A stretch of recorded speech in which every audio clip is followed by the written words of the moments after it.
পশ্চিমবঙ্গ সহ দেশের 12 রাজ্য ও কেন্দ্রশাসিত অঞ্চলে এসআইআর শুরুর কথা ঘোষণা করেছে জাতীয় নির্বাচন কমিশন। এই আবহে এসআইআর নিয়ে রণকৌশল সাজাতে বিএলএ সহ সর্বস্তরের নেতৃত্ব জনপ্রতিনিধিদের নিয়ে শুক্রবার ভার্চুয়াল বৈঠক সারলেন তৃণমূলের সর্বভারতীয় সাধারণ সম্পাদক অভিষেক বন্দ্যোপাধ্যায়। সূত্রের খবর, বৈঠকে দলের নেতৃত্বদের একগুচ্ছ নির্দেশ দিয়েছেন তৃণমূলের সেকেন্ড ইন কমান্ড। সূত্রের খবর, বৈঠকে অভিষেক জানিয়েছেন বিএলএ 1কে দায়িত্ব দেওয়া হয়েছে জেলায়। তারা বিএলএ 2 কে হবেন তা ঠিক করবেন। এরা বিএলওদের সঙ্গে বাড়ি বাড়ি যাবেন। কমিশন ঠিক কাজ করছে কিনা তা দেখতে হবে। আগামী 3রা নভেম্বরের মধ্যে বিএলএ 2 নিয়োগ সুনিশ্চিত করতে হবে। কারো নাম যেন বাদ না যায়। 100% ফর্ম পূরণ করে কমিশনে জমা দিতে হবে। বিএলও ছায়াসঙ্গী হিসেবে বিএলএ 2 কে থাকতে হবে। মমতা বন্দ্যোপাধ্যায় আগেই বলেছিলেন, বুথের কর্মীরা আমাদের প্রধান স্তম্ভ। আগামী 6 মাস তাই আমাদের কাছে অ্যাসিড টেস্ট। সূত্রের খবর, বৈঠকে অভিষেক জানান, বিএলএ 2 ভোটারের সব ঠিক থাকলে দিদির দুধ অ্যাপে আপডেট করবেন। আমাদের কাছেও রেকর্ড রাখতে হবে। এই অ্যাপে ডিজিটাইজড ভোটার তালিকা তোলা হয়েছে। আগামী 3 দিনের মধ্যে বিধানসভা ভিত্তিক বৈঠক ডাকবেন। কাদের কি কাজ সেটা বৈঠকে বুঝিয়ে দেবেন। একইভাবে বিইআরএস টিইআরএসরা বিএলএ 2 এর সঙ্গে সরাসরি যোগাযোগ রাখবেন। কোথাও রাজ্য কমিটির হস্তক্ষেপ লাগলে জানাবেন। অভিষেকের দাবি, কোচবিহার সহ একাধিক জায়গায় অসঙ্গতি ধরা পড়েছে, তাই ওয়েবসাইট ও হার্ড কপি মেলাবেন। এটা আমরা আদালতের সামনে আনব। এই কাজে সাংসদ ও বিধায়করাও পুরোদস্তুর সাহায্য করবেন। অঞ্চল সভাপতিরা যোগাযোগে থাকবেন। প্রতি অঞ্চলে দলের সিদ্ধান্ত অনুযায়ী আগামী 4 তারিখ থেকে 1 মাস দলের হেল্প ডেস্ক বা ক্যাম্প করবেন।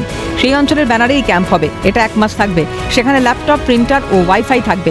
মানুষ যেন বুঝতে পারে বিপদে একমাত্র তৃণমূল ছিল। সাহায্য দ্রুত করতে হবে। সকাল 9টা থেকে বিকেল 5টা পর্যন্ত এই শিবির বসবে।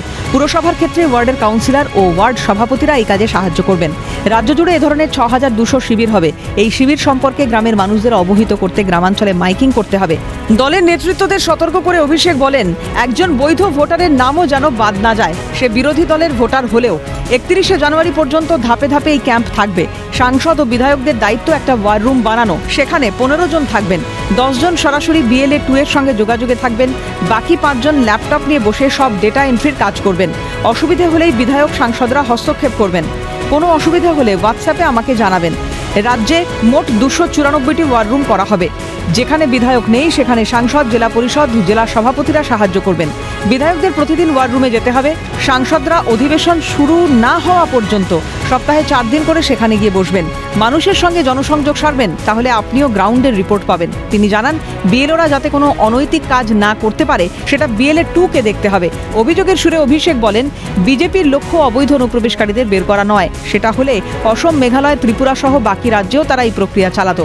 বিজেপি যে এমন কিছু করবে তা ভেবেই আমরা বিইআরএস টিইআরএস করেছিলাম। তিনি বলেন, আইপ্যাকের প্রতিনিধিরা দিদির দুধ অ্যাপ ব্যবহারের প্রশিক্ষণ দেবে আগামী 3 দিন। এই অ্যাপ ব্যবহারে কোনো সমস্যা হলে সরাসরি ফোন করবেন 8142681426 এই নাম্বারে। পক্ষ থেকে অভিষেক বন্দ্যোপাধ্যায় একটা মিটিং ডেকেছিলেন। সেখানে পরিষ্কার বলে দেওয়া হয়েছে 6200টা জায়গায়, অর্থাৎ 3345টা অঞ্চল এবং 2281 বোধহয় ওয়ার্ড আছে শহরে। তার মানে ওই টোটাল মিলে 6200 কাছাকাছি হচ্ছে এক্স্যাক্টলি যে নাম্বারটা। প্রত্যেকটা জায়গায় আমরা হেল্প ডেস্ক করছি এবং হেল্প ডেস্ককে বলে দেওয়া হয়েছে, আমি অন ক্যামেরা বলছি, বলে দেওয়া হয়েছে তিনি বিজেপির ভোটার হন, সিপিএমের ভোটার হন, কংগ্রেসের ভোটার হন, তৃণমূলের ভোটার হন, তার ফর্ম ফিল আপ করতে যদি কোথাও অসুবিধা হয় সমস্ত সাহায্য যেন ওই ক্যাম্প থেকে করা হয়।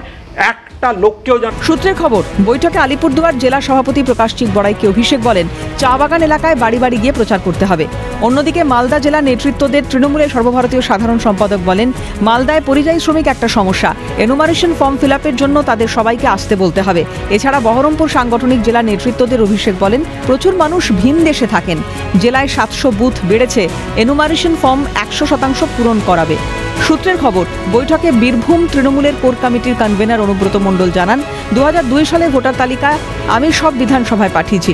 বাকি সিদ্ধান্ত শনিবার কোর কমিটির বৈঠকে জানাবো। বীরভূমের নেতৃত্বদের উদ্দেশ্যে অভিষেকের বার্তা, বীরভূম টিম যেন ঐক্যবদ্ধ থাকে। সূত্রের খবর, বনগাঁ সাংগঠনিক জেলার সভাপতি বিশ্বজিৎ দাসকে অভিষেক বলেন, বিপদের সময়, দরকারের সময় মানুষের পাশে আমরাই আছি। এটা যেন মানুষ উপলব্ধি করে। অন্যদিকে কাঁথি সাংগঠনিক জেলা নেতৃত্বদের অভিষেক বলেন, আলাদা করে পূর্ব মেদিনীপুরের জন্য লিগ্যাল সেল থাকবে। কেউ ভয় পাবেন না। ভোট এলেই ওরা এনআইএ সহ কেন্দ্রীয় এজেন্সি দিয়ে ভয় দেখায়। অর্থাৎ বৈধ ভোটারের নাম যাতে বাদ না পড়ে তা সুনিশ্চিত করতে তৃণমূলের শীর্ষ নেতৃত্ব যে তৎপর, এই ভার্চুয়াল বৈঠক থেকে সেই বার্তায় দিলেন তৃণমূলের সেকেন্ড ইন কমান্ড। রাজা সাহার রিপোর্ট, ক্যালকাটা নিউজ।